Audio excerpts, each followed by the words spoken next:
Hello students, so let's try to solve one more problem from the classical mechanics, and this problem was asked in your CSIR NET 2023 December examination.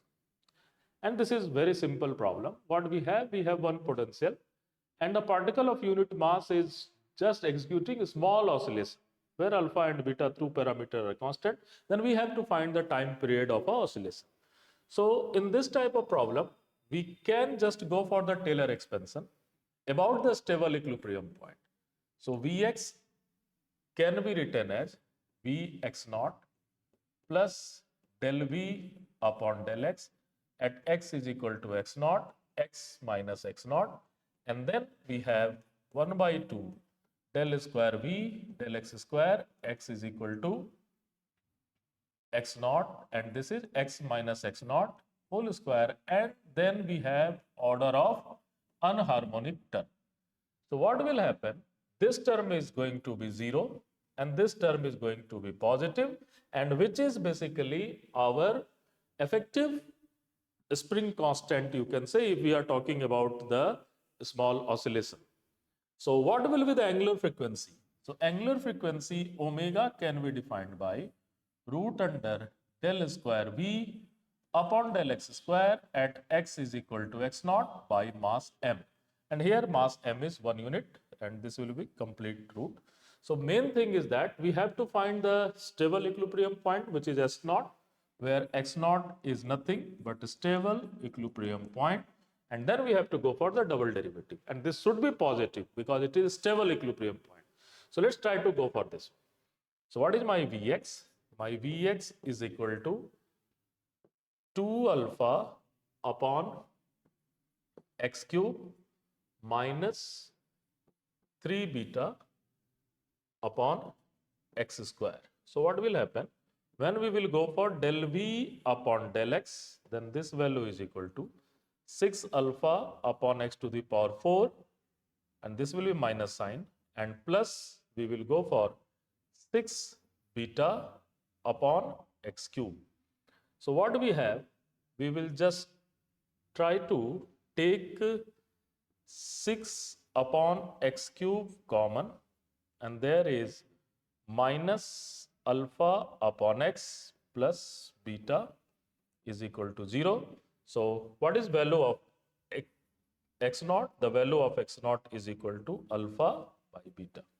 So this is x naught, and we hope this is a stable equilibrium point. So we have to go for another level of calculation. So then we will go for del square V upon del x square. So this value is 24 alpha x to the power 5 minus 18 beta x to the power 4, and what we can do? We can just take 1 upon x to the power 4 common, and we have 24 alpha upon x to the power into x minus 18 beta.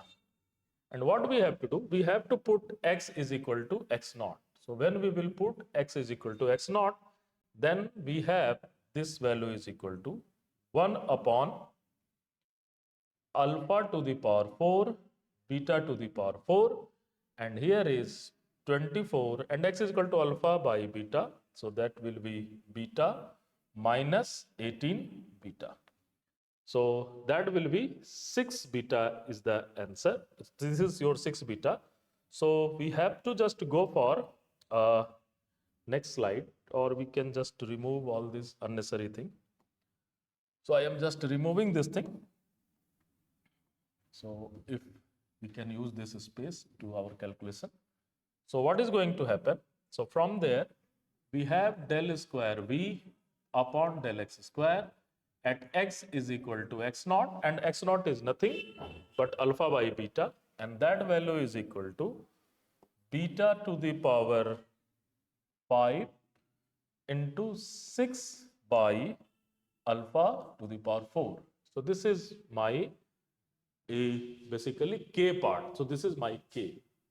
So what is my angular frequency? Angular frequency omega is equal to k by m, and this value is equal to 6 beta to the power 5 alpha to the power 4, and we have to calculate the time period, so that is 2 pi by t is equal to root under 6 beta to the power 5 by alpha square. So what is my time period? So we can easily find my time period. That time period is equal to 2 pi alpha square by root under 6 beta to the power 5. So this value is 2 pi alpha square 6 beta to the power 5. So option 4 is the correct one.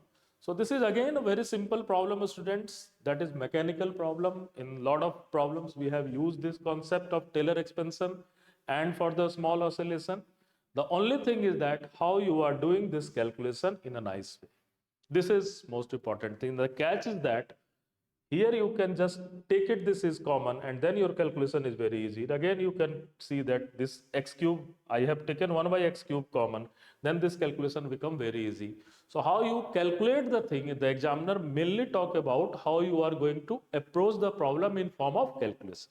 Otherwise, this is a straightforward problem. Thank you.